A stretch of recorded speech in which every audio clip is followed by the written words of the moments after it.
we're headed out here on Vurhonga Savanna multiplayer today to target lions and Eurasian wigeon, but for a map that we basically never left between 2018 and 2020, there's still so many things that I'd love to get, from a male diamond gemsbok for the lodge, any sort of rare springbok post scoring system 2.0.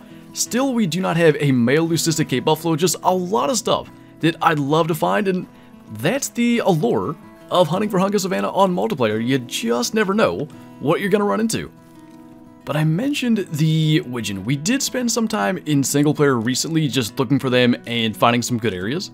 While hunting them in multiplayer, what's most likely to happen is a situation like this. If we really do find a level 3, probably it's going to be flying over us or flying in the distance, where it's going to be really tough to make a shot. So we have a specific loadout today, as you can see, just consisting of the 7mm 243 pistol and 22, so that we can carry tents to potentially set up on any potential diamond wigeon. So we will try to get this guy, however, our odds are not that great at doing so, and that's exactly why we need to carry a tent and all that to be able to get set up and actually get one if we find it. And what that means for the rest of our hunt is that we'll be using the 7mm on class 9 animals like lions and Cape Buffalo, so a little something different for that, and something we've definitely had plenty of experience doing before. And it's not terribly difficult, at least when they're standing perfectly broadside, to make a heart shot on the lions. Cape Buffalo are a different story. I don't know if we'll be doing that with the 7mm today when and if we encounter them, but hopefully we actually get to use our loadout and be able to set up a tent on maybe a level 3 wigeon or a rare or something like that. Hard to say if it's going to happen, but we have to be prepared for the situation. If we were to encounter one, say way out here where it's like a kilometer run to the lodge, that's a long way to go back, get a tent, and then go all the way to where it was to set up and wait on it. Is that a gold gemsbok? I just talked about that on stream like a couple of days ago. I don't think it's a beige, like that is a pretty rare find these days. Let's leave a marker up there. We'll stay on its trail, and then we can go and try to track them down. They may just come back too. Got some other wigeon going over. Luckily, we can't spot them because I don't want to leave the gemsbok trail. And the plus side too of coming over here to where our lion was at is that we'd have a pretty good idea if those gemsbok were actually coming back. So I think we're going to have to track them down. Let's grab our lion, which is a gold at 44.9. The 7mm for them is honestly more than enough. Like, we're getting double lung and heart obviously at 155 meters. Not half bad, but let's see if we can figure out this. We have not left the trail, so we should be able to get its tracks and start following. Well, there's our gemsbok. Apparently they did sneak back, maybe while we were still going around the lake to go and grab the lion. But, I mean, I don't want to take a shot like that when they just stop mid-run. That's 100% a gold fur type though, and speaking of gold, gold metal is like maybe 280 something? That may well be a gold, which back in the day I never considered them to be incredibly rare, but now I think this would be a main lodge edition. It is slowing down, so we'll just try to drop a lung shot in there with the 7mm. Not quite the same as the lion. It's going to run for a bit, but that's a long shot. We've got a lion right down there too. Let's check on that since all kinds of crazy things are going on in this area. That's a 5 and we can let that go. One other thing though, this might be the best area for wigeon I've seen so far.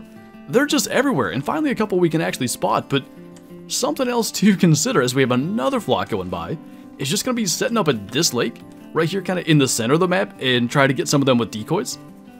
And so one fairly lengthy track later, here lies our gold fur type gemsbok, which again is far cooler now than it was back in the day. So let's check the metal.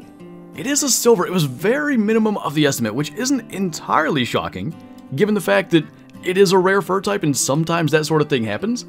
Gold is 276, so 10 shy of that. Even still, definitely going to taxonomize it. And this is one of the interesting things about Call of the Wild. Over the almost 6-year history, it's going to be 6 years in just a couple of days, things get adjusted, and it was with the Reventuli Coast update. All the fur types kind of got standardized, and I don't think anything else had like a gold fur type for rares. Brown bear and I think one other species had a gold fur type, but it wasn't a rare.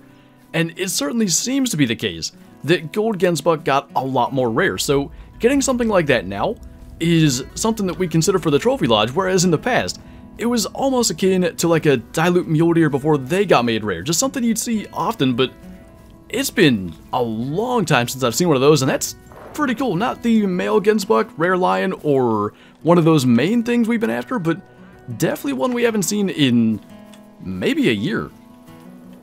What is going on? There's an albino wildebeest in that herd now too? I don't know if they're gonna come back. Wildebeests are always really tough to track because if one in the herd spooks, everything seems to go. I think we'll just slowly kind of sneak our way up here. This is Vurhonga multiplayer at its finest. This feels like, again, I talked about we basically didn't leave the map from 2018 to 2020. This is kind of what it felt like. You just stumble into cool stuff all the time, and we had two just about, I don't know, 500 meters apart. I think we've gotten ourselves into a bit of a situation. The wildebeest are coming back. We've got Sir 12 sitting over there because I thought they were going to come a different direction. And now we're just kind of stuck here. I'm going to keep on backing up because if we can get a little cover. And the bad thing is they're coming on both sides of us too. Hard to say where the albino might emerge from. Actually, no it's not because it's right there. Can we get a shot in there? I think we just slipped that hard shot right in front of that other one. What on earth? That was actually pretty cool. Again, kind of like throwback type of stuff. Rather than just chasing something for forever, waiting for them to return to where we initially spooked them from. That's something we don't do as much anymore, especially in multiplayer because so many things can happen from crashing to just randomly getting kicked and stuff. But check that out. Hard shot at 36 meters, just about the polar opposite of what we just did with the gemsbok. Little more patient, came right back to where we were, just missed silver but it never had a chance, unlike the gemsbok, female wildebeest cannot be gold, so we'll take that. Haven't had an albino wildebeest in quite some time either. And again, not the exact things we're after, but some pretty darn cool ones. So kind of slowing back down now and getting to a little more normal and expected kills. Got a couple of lions out of here, including a level 7. That's a tough angle, but I believe the 7mm has what it takes to get a heart shot, so we'll try it. Worst case, we'll have to track what I would imagine would be a single lung. But let's see. Gotta aim high as well. Try to drop that right into the front of the chest. Gonna be single lung almost certainly. And the other thing is too, because lions do that, we may actually not have any tracking involved. And indeed, he just dropped right at the water's edge, so another gold. Liver and lung, we actually were close. Maybe the 7mm can't reach that. It's funny it can go straight through both lungs broadside, but you had that bit of an angle in there and it's well shy. Either way, still plenty to bring it down, and definitely lucked out that he didn't go anywhere. But we are now just about at the end of lion drink time, so I think we'll try to maybe jump to one spot real quick if we can. And I chose this spot down here in the south, because if we don't see any lions that are going to be more interesting than just a common female, we may try to take a Cape Buffalo. This is actually where we shot the albino in our last Vurhonga hunt. That one was in single player, but considering lions are going to be leaving their zones, we may see some of them start to step out, and even still, that's beyond the new spook range, so maybe we try to get a Cape Buffalo. That brown fur type one is pretty broadside, and again, the thing that works best for me is low in the long shots, especially with like underpowered weapons like the 7mm. This one will run far, not like the lions that's just kind of stand around. With his head up, we're going to keep that well below the center line. He actually went aggressive for just a moment, and then went to flee, but looks good, no problem there for the 7mm.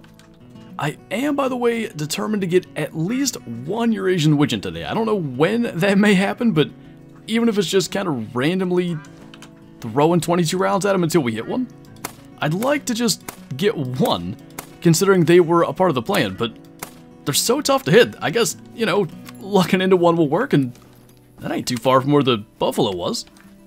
And if we don't get another one the entire hunt, at least we managed to do that. A nice gold at 802.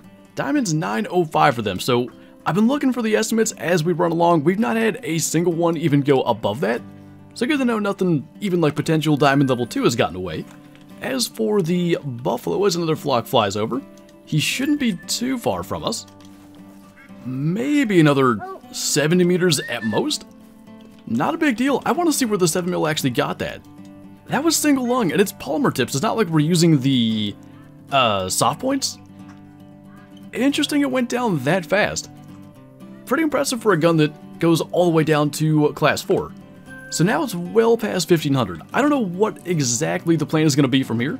I think though we're just going to generally spend time near water just to increase our chances of finding a level 3 one of these guys. And I don't even know if anything drinks in the evening on this map anymore. It's been a long time since we've really looked into that stuff, but if we find some animals that are in drink zones, all the better. Now that's a sight you don't see every day. 2 male lions just kind of standing there for no reason. I'm guessing maybe they're supposed to like be chasing stuff for their feed time right now, and maybe there's nothing around. Either way, we'll try to get the mythical. I hear Eurasian wigeon again. They're really all over this map, and that's actually why I wanted to target them here, because obviously they're on Reventuli as well, but because there's so many other waterfowl species, I find that you don't see nearly as many Eurasian wigeon as you do here, so kind of taking them off the Reventuli single-player diamond challenge list and chasing them here. And I think with just a little more time put in, whether that's single-player, just sitting over a spread of decoys and shooting a bunch, or maybe enough time in multiplayer, we're bound to find one, because the amount of flocks you see is pretty absurd. But we are, as well, even as we kind of move away from targeting lions just a bit, still improving our best lion one by one, now up to a 47.57 mythical. Left long shot required a slightly lengthier track than the others, but even still, not too bad, 650 meters, and we're at that stage too where it doesn't really matter where we end up.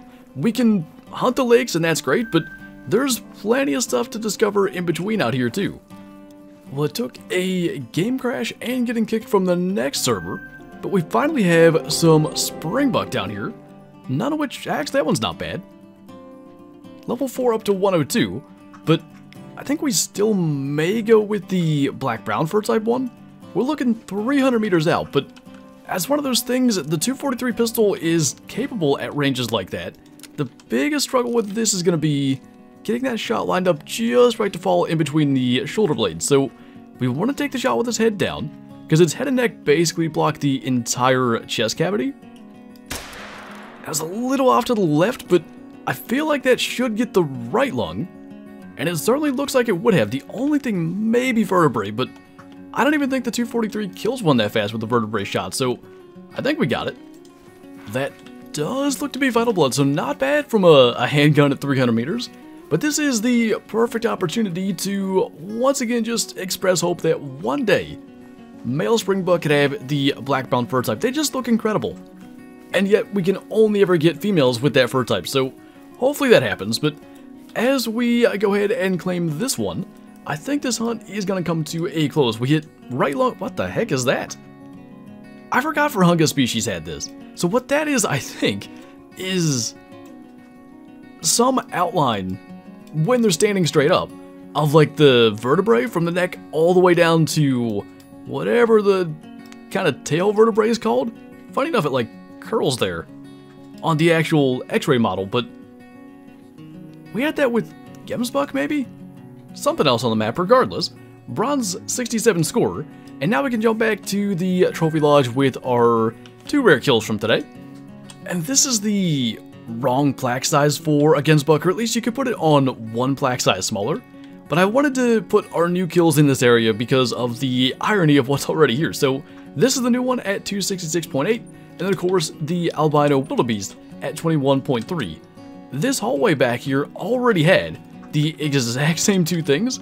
We have a 22.6 silver albino female wildebeest and a 274, so also just shy of gold female gemsbok. So go figure, we've got a setup of basically the same things from April of 2020 and February of 2020, and coming up on 3 years later, we have a very similar result, but in the same hunt this time, out there in Vurhonga multiplayer. But that's what I always love about it. We didn't run into any of the specific things we were after, but some pretty cool kills, and ones that, especially the gemsbok, seem to be much more rare now than they ever were. So I think on that note, that is officially going to do it for this video. So as always, thank you guys for watching, and I'll see you next time.